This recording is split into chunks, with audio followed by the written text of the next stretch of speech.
Assalamualaikum warahmatullahi wabarakatuh. Kali ini kita akan membahas masalah disertasi yang sudah ditempuh oleh Ibu Siti Badriah dari ISI Surakarta, dan di ujung telepon, di ujung Zoom, saya sudah terhubung dengan beliau. Halo, Assalamualaikum Bu. Apa kabar? Oke, kita akan berbincang-bincang. Ya, jadi intinya kalau penelitiannya memang perlu metode penelitiannya bagaimana Bu yang Ibu gunakan? Jadi saya menggunakan metode penelitian dengan pertama menggunakan metode jenis kualitatif ya. Jadi ada pendekatan kualitatif deskriptif dengan analisis interaktif Mile and Huberman ya, menggunakan data-data kualitatif ya. Kemudian saya menambahkan dengan menggunakan konsep Braudel karena untuk menggali faktor-faktor penopang bertahannya sentong dalam kehidupan rumah Jawa. Ya. Nah, dari situ temuan apa Bu yang novelty-nya Bu? Oh iya. Ya, pertama saya menemukan apa yang sebagai penopang itu saya beri istilah mentalite anindyaguna. Jadi mentalite anindyaguna, ya. Jadi mentalite ini itu semacam nilai-nilai simbolik ya yang kita gali dari sentong. Kemudian multivalensinya yaitu semua hal yang terkait dengan kompetensi sentongnya ya. Kemudian sakralitas sentong itu seperti apa ya. Kemudian afinitas.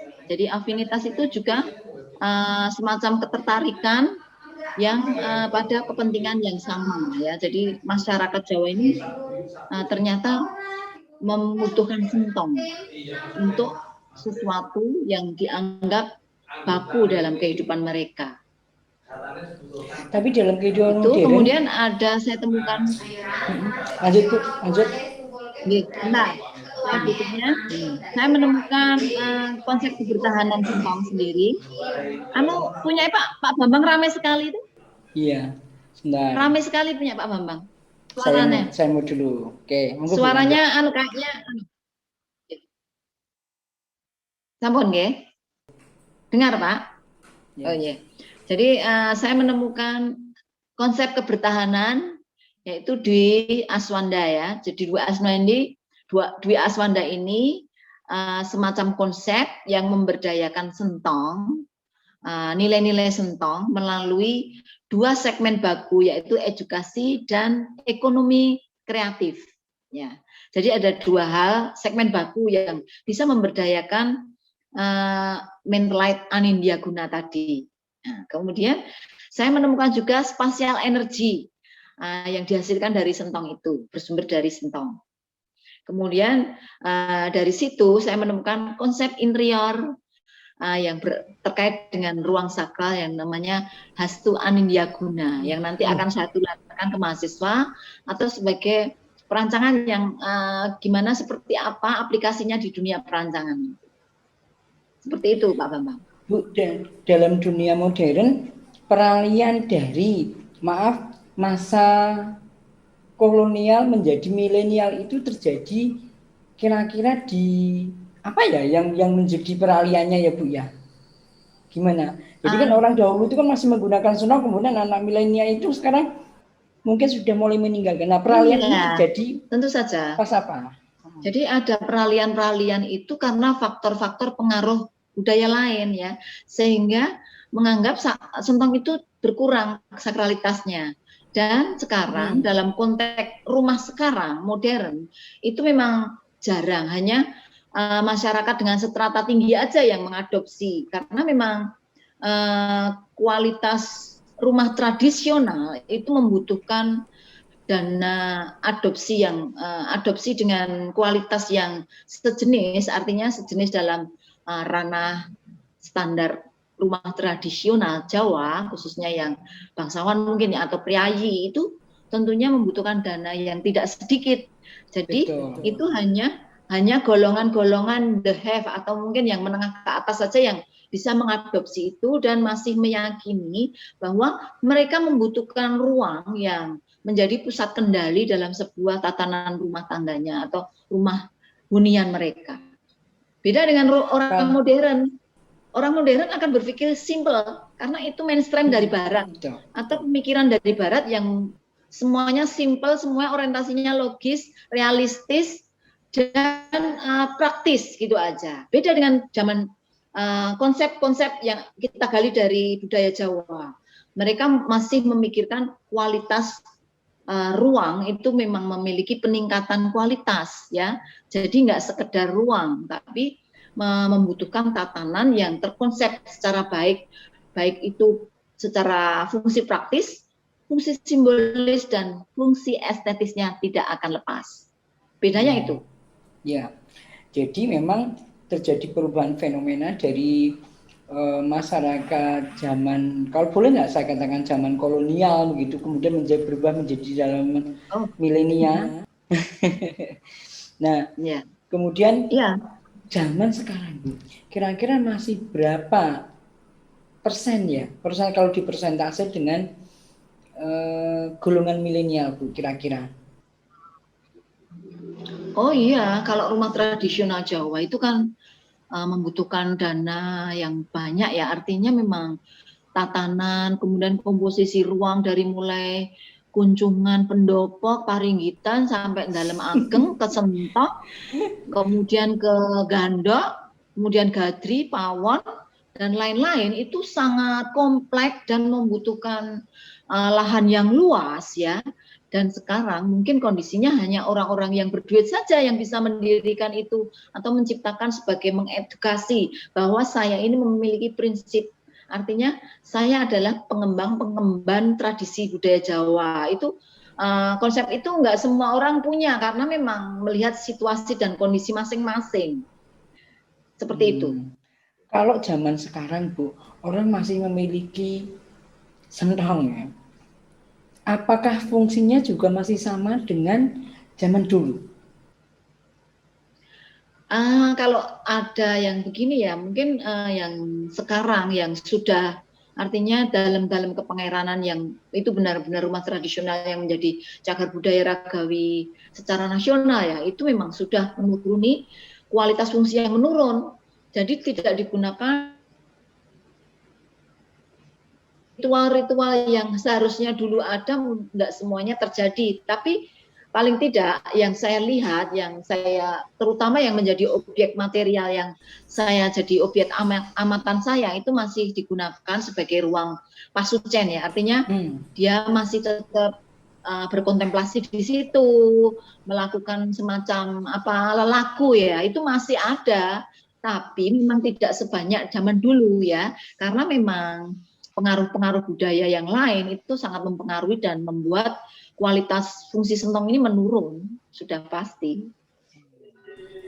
Kemudian Bu, kira-kira apa mungkin temuan-temuan Ibu ini yang bisa diterapkan dalam dunia modern sekarang ini, terutama di profesi Ibu sebagai seorang dosen?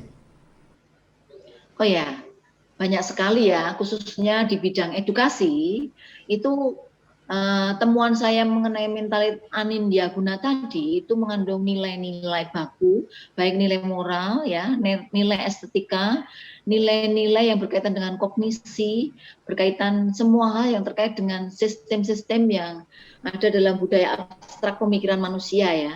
Itu menjadi ranah wilayah edukasi, bagaimana kita menurunkan nilai-nilai yang baik, yang positif itu memberi pengaruh dalam perilaku budaya generasi berikutnya, terutama mahasiswa saya. Pasti dari 3 amatan sentong itu tadi yang menjadi pusat kendali itu kan ada sentong tengen sebagai ruang privat pangeran, sentong kiwa sebagai itu masing-masing memunculkan nilai-nilai yang berkaitan dengan semua hal yang dibutuhkan oleh manusia untuk hidup di dalam tatanan yang sangat global ini. Tapi dalam kemudian yang gimana? Lanjut. Oh ya, saya teruskan lagi. Siap. Mungkin tadi di bidang edukasi itu lebih ke arah pendidikan ya, pembentukan attitude ya. Tapi kalau di bidang ekonomi, khususnya di perancangan interior ya, itu berkaitan dengan rancangan-rancangan yang memiliki lokalitas tinggi. Jadi memang bentuk-bentuk yang saya temukan tadi, baik multivalensi Sentong dan nilai-nilainya itu harus ditransformasi ke dalam bentuk visual. Seperti apa gambarannya, baik itu mungkin warna yang memberi nilai kepribadian yang baik, atau mungkin motivasi baik, atau hal-hal yang berkaitan misalnya Sentong Kiwo itu menimbulkan nilai-nilai yang berkaitan dengan kepribadian wanita atau femininitas ya. Jadi semacam kemandirian, partisipasi, banyak ya yang saya gali konfigurasi nilai-nilainya itu bisa ditransformasi ke dalam bentuk visual, baik itu bisa diaplikasikan dalam rancangan interior. Itu banyak sekali komposisi interior itu ya, baik itu unsur pembentuk, pengisi, dan tata kondisinya bisa diolah melalui transformasi ide, inovasi, tentunya tergantung dengan kreativitas para perancang ya, tentunya itu. Di rumah Ibu masih ada sentongnya nggak? Oh masih, saya ditanya masih banyak kopi. Jadi temuan saya tadi itu sebenarnya extensionnya itu panjang luas sekali. Tapi nanti akan saya keluarkan buku saya satu-satu ya. Ya berkaitan dengan The Power of Sentong ini ya. Itu orientasi ke pendidikan seperti apa, ke ekonomi seperti apa. Jadi memang ada fungsinya. Jadi masyarakat bisa nanti menikmati rancangan seperti ini adalah transformasi ide dari Sentong gitu. Jadi nggak sekedar ruang dipindah, bukan, tapi pola lama dalam bentuk baru. Nah, seperti itu. Jadi itu spiritnya mungkin bisa dipakai ya. Jadi spiritnya dipakai atau diaplikasikan pada atmosfer ruang yang modern, artinya seperti mode Mid East West itu ya. Jadi barat ketemu timur nanti dipadukan, meskipun aplikasi bahan-bahannya modern, tapi tetap filosofi maknanya itu kental dengan spirit Sentong, seperti itu. Iya, Ibu menyelesaikan risetnya berapa lama, Bu? Saya 4 tahun kurang sedikit. Jadi saya cum laude standar kemarin, ya. Jadi dapat nilai A. Wih, luar biasa. Jadi tepat waktu saya. 8 penguji ya Bu ya? 9. Oh 9. Kalau penguji yang dari eksternal dari mana Bu? Dari Jakarta itu Dr.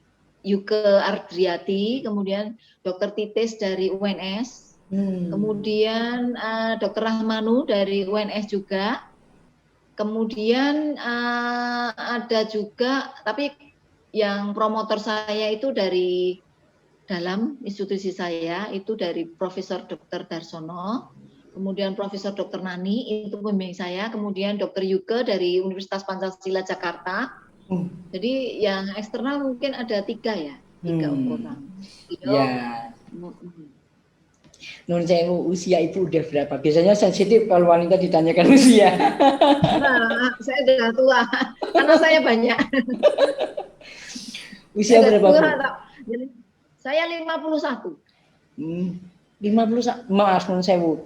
Kaitannya begini, 51 Ibu nggak merasa rugi sekolah S3? Karena kan sebentar lagi pensiun. Oh enggak, pensiun saya masih nanti 75. Oh. Kan kalau 70 kan kalau sudah guru besar Bu. Iya, insya Allah kan guru besar. Amin. Insya Allah sebentar lagi guru besar. Berarti nanti pas pengukuhan saya diundang. Punya target. Jadi punya target dari disertasi saya nanti akan muncul banyak teori lagi yang saya buat tulisan dalam artikel internasional, insya Allah Scopus ya. Scopus. Sehingga saya bisa loncat ya, paling enggak 4 artikel sehingga saya loncat jadi profesor lebih cepat. Amin ya Allah. Amin. Nanti pas pengukuhan diundang ini. Oh iya, iya Pak Bambang. Jadi selalu backup dengan promosi-promosi saya. Terima kasih loh Pak Bambang. Nah, kaitannya sekarang dengan ini tadi. Ibu di ISI itu memang di bagian humas begitu? Bukan. Saya dosen pengajar di program studi desain interior. Saya dosen pengajar. Oh, kemarin yang ada yang di interior yang semeninggal itu ada ya? Siapa yang saya jadi presenter itu loh Bu? Siapa namanya? Oh ya, itu teman saya, teman dekat saya, Mbak Citra. Citra. Iya, di TATV kan? Iya, betul. TATV dia. Iya, sempat ngobrol. Sempat ngobrol sama saya belum lama, masih sempat dolan sama saya. Ternyata ya iya. Tuhan berkehendak lain. Iya, jantung Pak. Orang nggak ngerti kalau dia itu sebenarnya dosen, nggak ada yang tahu, ngertinya dia presenter ya Pak. Iya, cantik ya, cantik masih muda dia. Ya karena presenternya itu jadi banyak dikenal. Nanti orang nggak banyak yang tahu kalau dia sebenarnya dosen. Nah kalau dosen dia. Kalau ibu ngajarnya di interior, tapi memang kalau ini yang kemarin itu ngadakan pameran ya Bu ya, itu mata kuliah ya Bu ya. Iya, jadi saya tuh kan izin belajar, jadi tetap harus mengajar. Jadi mengajar itu ada tahapan tadi dari mulai perancangan itu nanti akhirnya pameran ya. Jadi sebagai wujud aplikasi ilmunya itu harus disosialisasikan melalui pameran tersebut. Bu, kenapa kok memilih izin belajar bukan tugas belajar? Ya, karena memang belum bisa sebenarnya dalam kayak ini ya, primordialnya itu saya tuh belum bisa ikut sekolah lagi karena ada yang lama di situ belum sekolah, sehingga izinnya itu memang lama, sulit gitu loh. Senioritas itu ya. Ya, senioritas. Kalau tugas itu sulit. Berarti biaya sendiri Bu. Iya, tapi kan saya ngerti kalau tugas belajar itu nggak dapat serdos ya. Yeah. Makanya saya pilih izin belajar. Biar serdosnya tetap utuh ya Bu. Iya, tetap bisa ikut penelitian yang lain gitu. Oke. Nah, berarti dalam kesulitannya apa Bu ketika Ibu menyelesaikan riset ini Bu?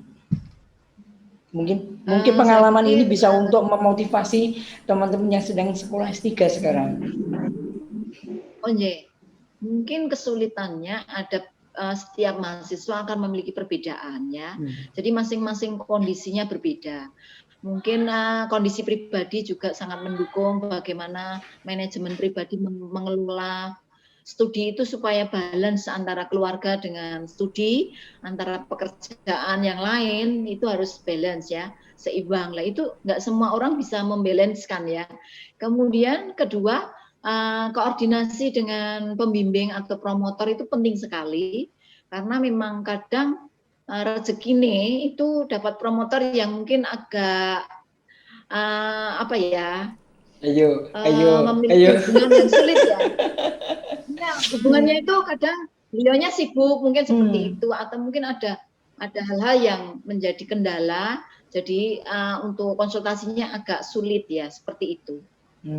Kemudian lagi mungkin faktor kepo itu loh, kepo itu harus sering nginternet, sering cari ilmu itu harus itu membackup sekali, cepat sekali kita membuat tulisan yang padat berisi ya, sehingga yang kita tulis itu memang benar-benar ada temuan-temuan yang benar-benar berbeda novelty-nya tadi, sehingga di dunia kita itu menjadi sesuatu yang pure murni original gitu.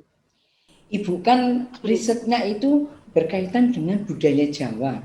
Nah, bagaimana menemukan referensi yang aktual yang mungkin menjadi acuan Ibu?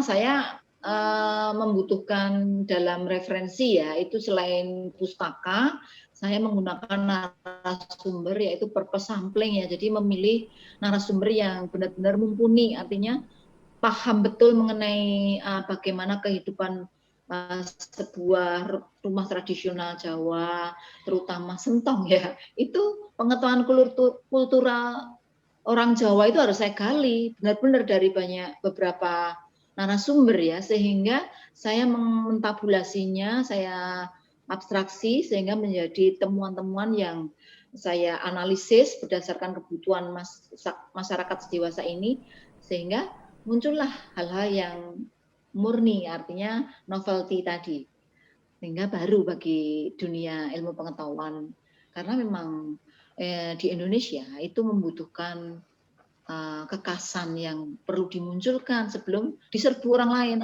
bangsa lain maksud saya, karena banyak tulisan kayak apa ya, budaya apa itu di beberapa suku tertentu itu sudah ditulis orang Barat lah. Kita kan kalau bisa peneliti-peneliti muda ini bergerak cepat ya untuk menggali semua budaya seni-seni yang ada di Indonesia ini memang kekayaan intelektual yang menjadi currency bangsa Indonesia dalam perekonomian.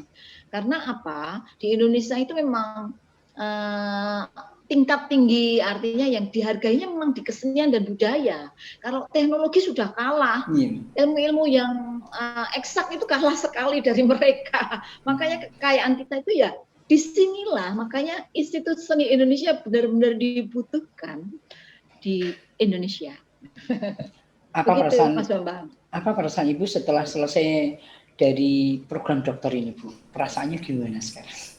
Perasaannya plong sekali, bersyukur sekali. Saya sudah bisa tidur. Kemarin nggak tidur ya, Bang?